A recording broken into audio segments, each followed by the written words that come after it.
नमस्कार, राम राम प्यारे विद्यार्थियों।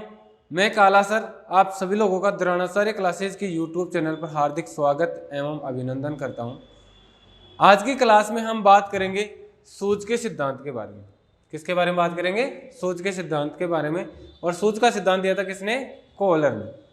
अपनी जो द्रोणाचार्य शिक्षा मनोविज्ञान की जो पुस्तक है उसमें सूझ के सिद्धांत से जो संबंधित ट्रिक दे रखी है कि इसके देखो उपनाम प्लस सिद्धांत के बारे में जो बेसिक जानकारी है उसके बारे में जो ट्रिक दी है उस ट्रिक की विशेष तौर से हम बात करेंगे अपनी क्लास में, ठीक है ना। इससे संबंधित मैं आपको बता दूं कि संपूर्ण पूरा अधिगम का सिद्धांत तो आज हम पढ़ेंगे नहीं, लेकिन ट्रिक के बारे में जो डिस्क्रिप्शन बुक में नहीं दिया गया है कि ट्रिक को खोल के नहीं बताया गया है, तो ट्रिक को हम यहाँ पर समझेंगे। किसको समझेंगे? ट्रिक को। बाकी अदरवाइज अलग क्लासों में आपको यूट्यूब चैनल पे मिल जाएगी और मैं आगे भी और क्लासें अपने चैनल पे डालता रहूँगा, उसमें सूझ का सिद्धांत पूरी डिटेल से पढ़ेंगे। और आज की क्लास केवल और केवल ट्रिक से संबंधित रहेगी, ठीक है ना। तो हम बात करेंगे सूझ का सिद्धांत। और सूझ का सिद्धांत किसने दिया था? कोहलर ने दिया था। इससे पहले मैं बता दूं आप सभी लोगों को, कोहलर ने प्रयोग किस पे किया था? अपने सिद्धांत का प्रयोग किया था चिंपांजी नामक सुल्तान पर।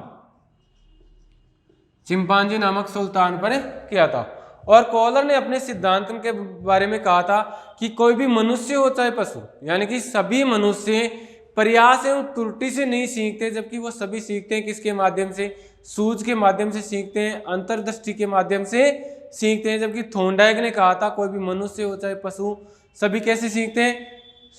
प्रयास एवं त्रुटि से सीखते हैं। तो थॉर्नडाइक के प्रभाव के नियम के आधार पर इन्होंने अपने सिद्धांत का प्रतिपादन किया है कि प्रभाव के नियम में बता दो आप सभी लोगों को कि कोई भी व्यक्ति प्रयास एवं त्रुटि से नहीं सीखता, वो सीखता है किसके माध्यम से? सूझ के माध्यम से सीखता है। ये बात बता रहे कौन? कोहलर बता रहे। कौन बता रहे? कोहलर।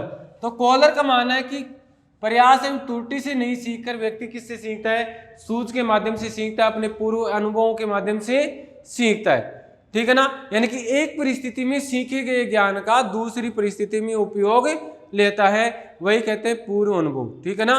तो यहाँ पर कोहलर कहते हैं कि व्यक्ति किसके माध्यम से सीखता है? सूझ के माध्यम से सीखता है। तो प्रयोग तो किया था किस पर? प्रयोग किया था चिंपांजी। क्या था? चिंपांजी। वन मानुष भी कह सकते हैं इसको, वन मानुष, या हम कह सकते हैं वानर। वानर यानी कि मनुष्य का जो पूर्वज, मनुष्य के जो पूर्वज थे उस पे अध्ययन किया था वनमानुष पर, ठीक है ना। और उस वनमानुष का नाम था सुल्तान। चिंपांजी का नाम क्या था? सुल्तान नाम था, ठीक है ना। तो इसी के माध्यम से कोहलर ने अपने प्रयोग के माध्यम से समझाना चाहा कि व्यक्ति सूझ के माध्यम से सीखता है, ना कि प्रयास एवं त्रुटि के माध्यम से। और थॉर्नडाइक ने कहा था व्यक्ति कैसे सीखता है? छोटे छोटे क्रमबद्ध कदमों में सीखता है, यानी कि छोटे छोटे टुकड़ों में सीखता है। जबकि कोहलर कहते हैं कोई भी व्यक्ति किसी भी समस्या का समाधान अचानक सूझ के माध्यम से होता है, यानी कि अचानक सीखता है, अचानक उसके दिमाग में सूझ आती है, उसको कोहलर ने आहा अनुभव के नाम से बताया, ठीक है ना। तो आज की क्लास में हम केवल ट्रिक के बारे में जानकारी लेंगे, बाकी विशेष इसके बारे में संपूर्ण जानकारी अलग से वीडियो में आपको मिल जाएगी, ठीक है ना। तो देखो थोड़ा सा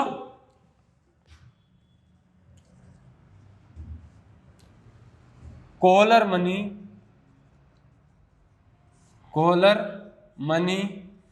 25%। Kohler money 25%। अतः समग्र सूझ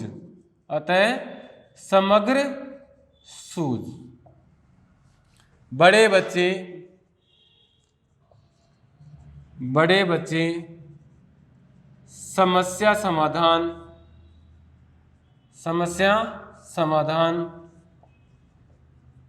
रचनात्मक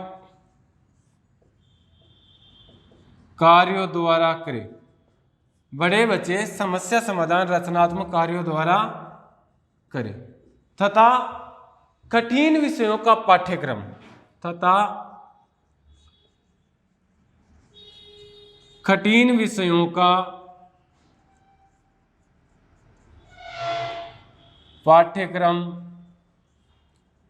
रटकर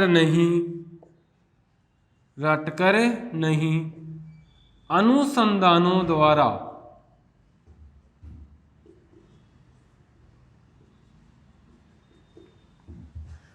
तथा कठिन विषयों का पाठ्यक्रम रटकर नहीं, अनुसंधानों द्वारा सीखे। अनुसंधानों द्वारा सीखे, यह है अपनी क्या, कॉलर के सिद्धांत से संबंधित ट्रिक। ठीक है ना। तो इससे पहले ये ट्रिक याद कैसे हो, इसके डिस्क्रिप्शन तो हम बाद में देखेंगे, लेकिन इससे पहले हम देख लेते हैं भाई ये ट्रिक याद कैसे हो। तो इससे पहले मैं बता देता हूँ आप सभी लोगों को, जितनी भी ट्रिक है उनको व्यावहारिक जीवन से जोड़ते हुए सीखेंगे तो लंबे समय तक क्या रहेगी, स्थायी रहेगी, और जब भी आवश्यकता होगी वापस चेतना में आ जाएगी। ठीक है ना। तो मैं बता दूं, आज से थोड़े दिन पहले की बात या आज से 100-150 साल पहले की बात करें तो आपको मालूम है किसी भी स्थान पर भाईगिरी वाला सिस्टम चलता था। या आप लोगों ने देखा होगा जिस भी बस स्टैंड पे ये जीपें वगैरह लगती है, कार वगैरह लगती है, सवारी गाड़ियां चलती हैं, वहां पर उन गाड़ियों से 10-10 रुपए वसूल करते हैं भाई लोग। कौन करते हैं, भाई लोग। या आप जो भी मूवी वगैरह देखते हैं, मूवी वगैरह में देखते होंगे हफ्ता वसूल करते हैं, नहीं करते। तो वो जितने भी भाई लोग होते हैं वो हफ्ता वसूल करते हैं, और वो उनकी हमेशा कॉलरे से ऊपर चढ़ी हुई रहती है। कैसे रहती है, ऊपर चढ़ी हुई, हमेशा आंखों में गुस्सा भरा हुआ रहता है, लड़ने के लिए हमेशा क्या रहते हैं, तैयार होते हैं। तो वो हफ्ता वसूल करते हैं। आजकल थोड़ा समय परिवर्तन हो गया है, हफ्ता तो वर्तमान में भी वसूल करते हैं, लेकिन आजकल भाई लोगों की जगह पुलिस वाले हफ्ता वसूल करते हैं। करते नहीं करते। अरे एक थाने की इनकम बहुत खतरनाक इनकम होती है, आप सोचते हो ना, उससे कई गुना अधिक इनकम होती है। वो हफ्ता पहले भाई लोगों के पास जाता था, आज पुलिस वालों के पास जाता है। फिक्स बंदी हुई है जो लगातार जाती है। तो हम बात करेंगे तो पहले के जमाने में भाई लोग होते थे, वो संपूर्ण इनकम का, कोई भी व्यक्ति जितना कमाता था उसका 25% लेता था। तो कॉलर मनी, यानी कि कॉलर का मतलब जो कॉलर ऊंची करके चलते हैं ना, वो मनी का कितना प्रतिशत लेते थे, 25%। अतः समग्र सूझ उन हफ्ता वाले भाई लोगों से बचने के लिए बहुत ही दिमाग, समग्र यानी कि संपूर्ण जो आइडियाज, संपूर्ण जो मस्तिष्क की क्रियाएं हैं, उसमें मस्तिष्क की कार्य करने की जो क्षमता है, तो अतः समग्र सूझ यानी कि संपूर्ण सूझ का प्रयोग करके ही उनसे बचा जा सकता है। वरना तो कितना प्रतिशत लेके चले जाते हैं, 25% लेके चले जाते हैं। तो छोटे बच्चों में सूझ थोड़ी होती है, सूझ होती है बड़े बच्चों में। तो देखो क्या कहते हैं कि बड़े बच्चे, यानी कि बड़े बच्चे के मतलब व्यक्ति, बड़े बच्चे समस्या समाधान कैसे करे, रचनात्मक कार्यों द्वारा। रचनात्मक यानी कि नए नए तरीकों द्वारा, सृजनात्मक कार्यों द्वारा। ठीक है ना। सृजनात्मकता किसे कहते हैं, किसी भी वस्तु का आंशिक या पूर्ण रूप से नया निर्माण करना ही सृजनात्मकता कहलाती है। तो बड़े बच्चे समस्या समाधान रचनात्मक कार्यों द्वारा करें तथा कठिन विषयों का पाठ्यक्रम, जो भी कठिन विषय हैं उनका पाठ्यक्रम रटकर नहीं, कैसे सीखे, अनुसंधानों द्वारा सीखे। एक बार दोबारा देखो, कॉलर मनी कितनी प्रतिशत, 25%। बचने के लिए क्या करेंगे, अथय समग्र सूझ का प्रयोग करेंगे। बड़े बच्चे समस्या समाधान रचनात्मक कार्यों द्वारा करें तथा कठिन विषयों का पाठ्यक्रम रटकर नहीं, अनुसंधानों द्वारा सीखे। ठीक है ना। ये तो है अपने इस कॉलर के सिद्धांत के उपनाम। क्या है, उपनाम। और ये क्या है, शैक्षिक महत्व। शैक्षिक महत्व कॉलर कहां, अब देखो कॉलर से तो क्या बन गया, कॉलर क्या बन गया, कॉलर। मनी से कहां का रहने वाला था, जर्मनी। कहां का रहने वाला था, जर्मनी। और जर्मनी के केंद्री नामक द्वीप पर, ठीक है ना। प्रयोग कहां पर किया था, जर्मनी देश का रहने वाला था, और जर्मनी के केंद्री नामक द्वीप पर इन्होंने चिंपैंजी सुल्तान पर प्रयोग किया था। 25 का मतलब 1925। इनके सिद्धांत की पुस्तक का प्रकाशन कब हुआ था, 1925 ईस्वी, जबकि इन्होंने अपने सिद्धांत का प्रयोग किया था। पीएचडी शोध के दौरान ये अपनी पुस्तक लिख रहे थे, उसका प्रयोग किया था 1913 में। कब किया था, 1913 में। तो प्रयोग तो किया था 1913 में, और पुस्तक का प्रकाशन कब हुआ था, 1925 में। तो ध्यान रखना भाई, अगर आज मैं कोई पुस्तक लिख रहा हूं, अब पुस्तक कब से लिख रहा हूं वो ज्यादा महत्व नहीं रखता क्या है, पुस्तक का प्रकाशन कब हुआ, पुस्तक लोगों के सामने कब आई, तब से। तो इन्होंने प्रयोग तो 1913 में करना प्रारंभ कर दिया था, लेकिन वह प्रयोग सामने कब आया? 1925 ईस्वी में आया। तो कब दिया इन्होंने सिद्धांत? 1925 में। समझ में आया कुछ? कोहलर से कोहलर, मनी से जर्मनी, जर्मनी के कहां पर रहते थे? केंद्रीय नामक द्वीप पर। कब दिया था सिद्धांत? 1925 में। अतः समग्र सूझ, अतः समग्र सूझ, ठीक है ना। यह है इसके क्या? उपनाम। क्या है? उपनाम। तो एक बार पहले उपनाम देख लेते हैं, इसके बाद में हम देखेंगे क्या? इसके शैक्षिक महत्व।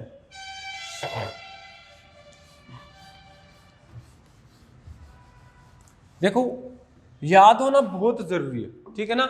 ये चीजें उपनाम में से क्वेश्चन आते हैं। पिछली बार रिट में क्वेश्चन आया था। देखो अतः से हो गया साहब अपना अंतर्दृष्टि, अंतर्दृष्टि का सिद्धांत। कौन सा सिद्धांत? अंतर्दृष्टि का सिद्धांत। अंतर्दृष्टि यानी कि मस्तिष्क के जो अंदर जो विचार बनते हैं उसका सिद्धांत। क्योंकि कोहलर ने सूझ के माध्यम से सीखने पर जोर दिया है, अभ्यास से सीखने का क्या किया है? खंडन किया है। इस कारण इस सिद्धांत को अंतर्दृष्टि का सिद्धांत कहते हैं। क्या कहते हैं? अंतर्दृष्टि का सिद्धांत कहते हैं। इसको इंग्लिश में कहते हैं इनसाइटफुल थ्योरी,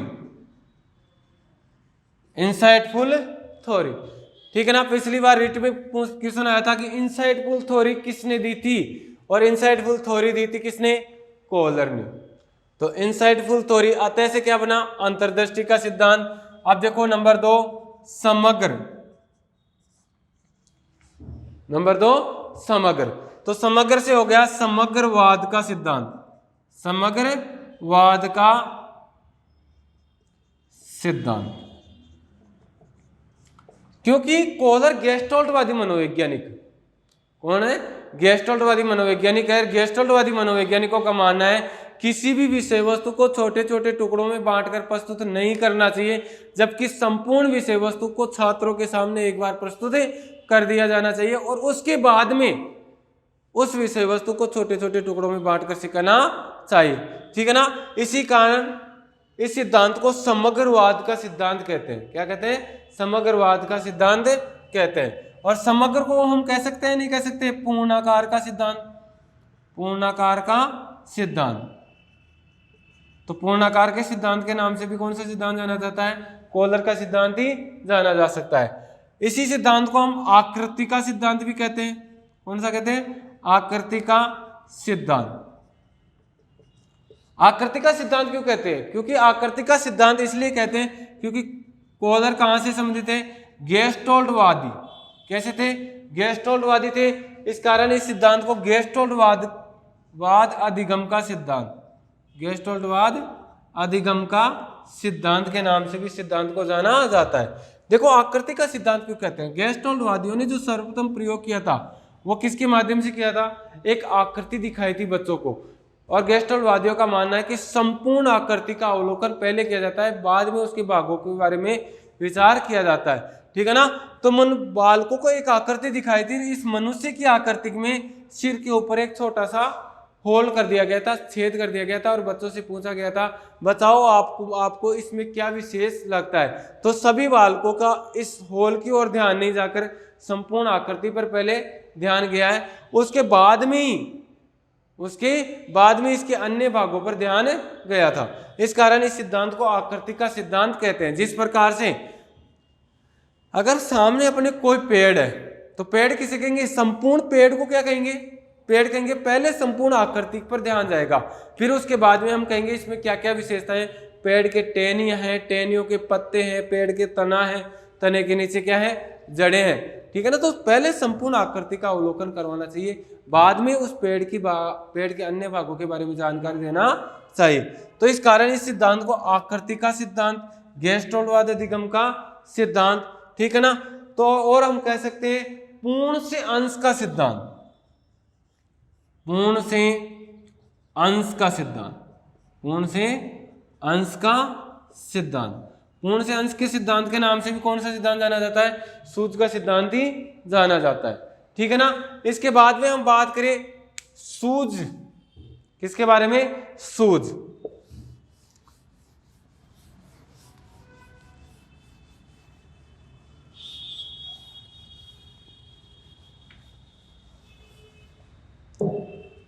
सूज से बन गया अपना क्या, सूज का सिद्धांत, सूज का सिद्धांत। इसके बाद में एक दो उपनाम और है जो इसकी प्रक्रिया से समझ में आएंगे।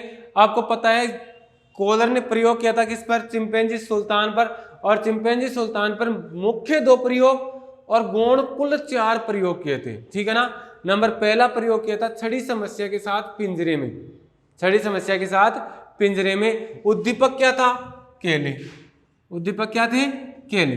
मैं इस प्रकार से एक थोड़ा सा मैं बता देता हूं, इस प्रकार से एक पिंजरा था, पिंजरे के अंदर किसको रख दिया गया था, चिंपैंजी सुल्तान को रख दिया था, और पिंजरे से थोड़ी दूरी पे क्या रख दिए गए थे, केले रख दिए थे, ठीक है ना। इसमें एक छड़ी रख दी गई थी, ठीक है ना। केलों को हाथ से नहीं प्राप्त कर सकता था, इस कारण चिंपैंजी सुल्तान बैठ गया, हाथ से कोशिश करके नहीं प्राप्त कर पाया। थोड़ी देर बाद में चिंपैंजी सुल्तान के दिमाग में आया कि यार यहाँ पर क्या पड़ी है, छड़ी पड़ी है। अचानक सूझ उत्पन्न हुई, सूझ उत्पन्न हुई तो इस छड़ी से इन केलों को अपनी ओर किस करके खा लिया, ठीक है ना। दोबारा क्या किया, केलों को थोड़ी दूरी पे रख दिया, और दूरी पे रखकर छड़ी क्या कर दी, एक की जगह 2 छड़ी। जब चिंपैंजी सुल्तान पहली छड़ी से प्रयास किया, फिर दूसरी से किया, नहीं प्राप्त किया, तो दोनों छड़ियों से खेलने लग गया। खेलते खेलते अचानक सूझ आई और उसको दिखाई दी कि दोनों छड़ियां आपस में क्या हो सकती है, जुड़ सकती है। तो जैसे ही दोनों छड़ियां आपस में जुड़ी, उसको अचानक सूझ आ गई, ठीक है ना। तो इसी कारण इसको सूझ का सिद्धांत कहते हैं। क्या कहते हैं, सूझ का सिद्धांत कहते हैं। केले क्या थे, उद्दीपक, क्या थे, उद्दीपक। और उद्दीपक को देखकर ही क्या की, चिंपैंजी सुल्तान ने प्रतिक्रिया की।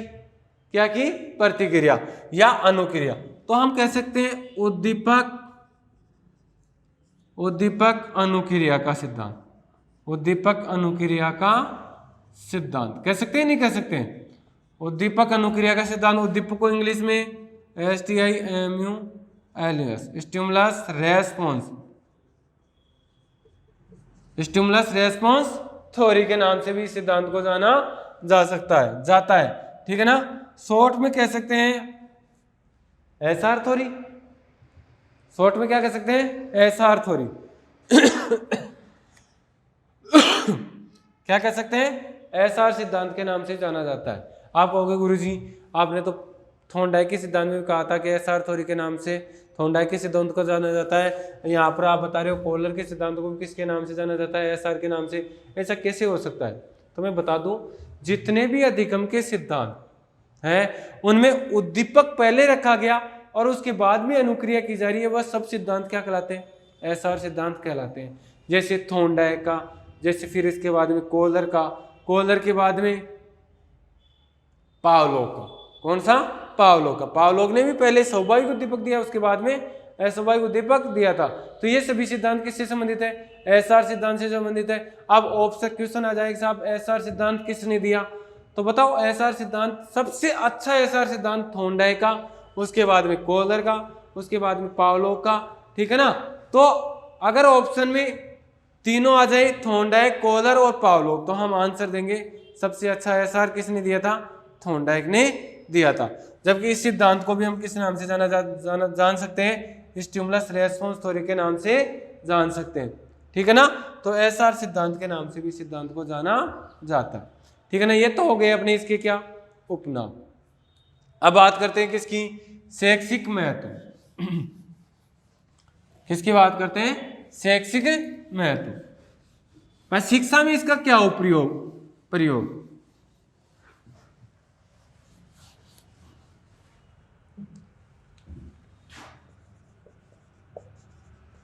शैक्षिक महत्व। यहां से प्रश्न हर बार आता है बेटे, ठीक है ना। जैसे बड़े बच्चे समस्या समाधान, रचनात्मक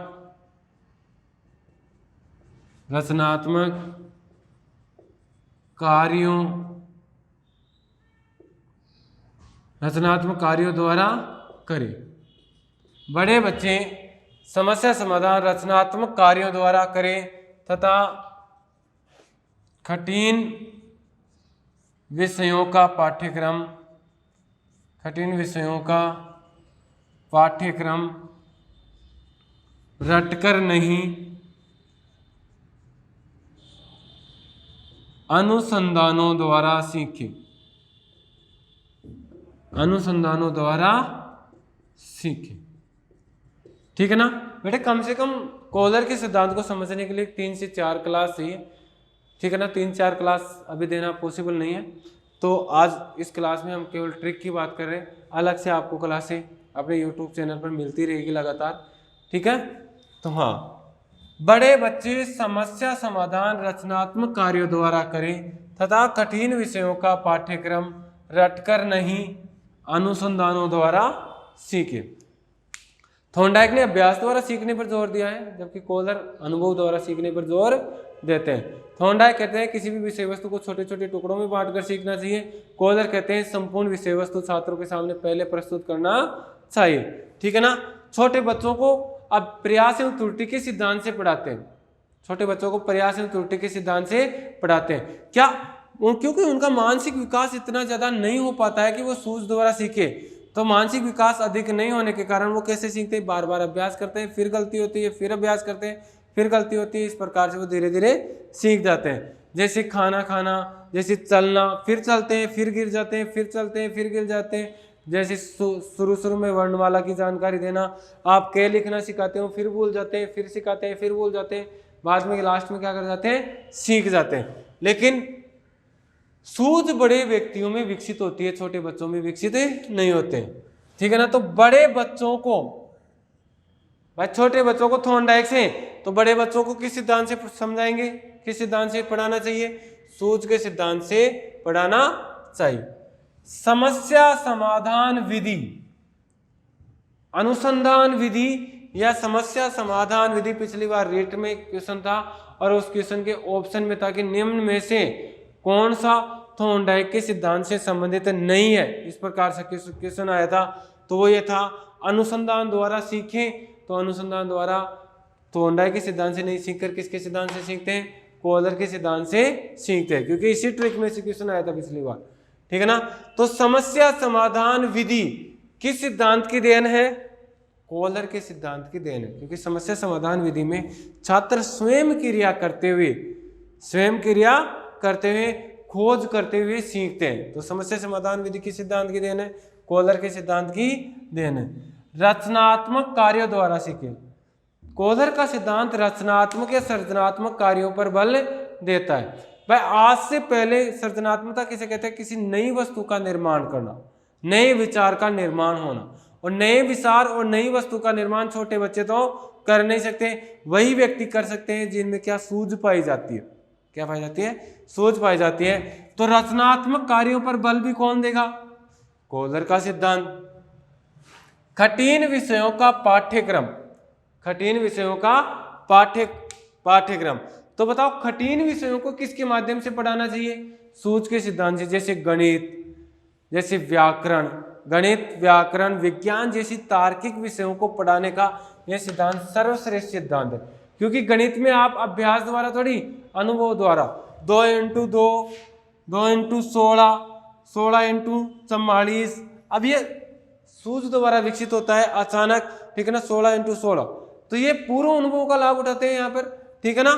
तो यहाँ पर गणित, विज्ञान, साथ में व्याकरण जैसी, व्याकरण भी एक वैज्ञानिक विषय है, ठीक है ना। तो ऐसी विषयों को पढ़ाने के लिए कौन से सिद्धांत का प्रयोग किया जाता है? सूझ का सिद्धांत का प्रयोग किया जाता है। समस्त बोर्ड पाठ्यक्रमों का निर्माण, क्या पहले बार बार प्रयोग करके देखते हैं क्या कि हाँ ये पाठ्यक्रम बना लिया, बच्चों को दे दो साहब, ठीक है इससे समझ में आएगा तो ठीक है, वरना अगली बार दूसरा पाठ्यक्रम बना देंगे। ऐसा थोड़ी होता है। सूझ के सिद्धांत से पहले नए विचार बनाते, क्या इन क्रियाओं से छात्र सीख पाएंगे या नहीं सीख पाएंगे, और उसी के आधार पर पाठ्यक्रमों का निर्माण किया जाता है। तो समस्त पाठ्यक्रमों का निर्माण किसके माध्यम से किया जाता है? कोहलर के सिद्धांत के माध्यम से किया जाता है। पाठ्यक्रम का कई बार पूछ लेते हैं शाब्दिक अर्थ। पाठ्यक्रम का शाब्दिक अर्थ क्या होगा बेटा? पाठ्यक्रम का शाब्दिक अर्थ होगा दौड़ का मैदान, दौड़ का मैदान। तो पाठ्यक्रमों का निर्माण भी सूझ के सिद्धांत पर आधारित है। पाठ्यक्रम का शाब्दिक अर्थ होता है क्या, दौड़ का मैदान, यानी कि पाठ्यक्रम एक दौड़ का मैदान है जिस पर छात्र क्रिया करते हुए अपनी मंजिल तक पहुंचते हैं। जिस प्रकार आपका रीट का जो पाठ्यक्रम है साइकोलॉजी का, उसी पर चल रहे हो, उसी पर चलने के पश्चात आप सफलता प्राप्त करोगे। तो पाठ्यक्रम का निर्माण सूझ के सिद्धांत के आधार पर, पाठ्यक्रम का शाब्दिक अर्थ दौड़ का मैदान, पाठ योजना का निर्माण, पाठ योजना का निर्माण। अरे आप जब भी लेसन प्लान देने गए हो, बीएड जब आपने की है, तो आप सबसे पहले आप किसका निर्माण करते हो, पाठ योजना का निर्माण। योजना के निर्माण में आप विषय वस्तु का चयन करते हैं, सहायक सामग्री का चयन करते हैं, पुनरावृत्ति के प्रश्नों का चयन करते हैं, संपूर्ण प्रक्रिया योजना बनाते हो, प्लानिंग बनाते हो। तो वो क्या बार बार अभ्यास द्वारा बनाते हो या अनुभव के द्वारा?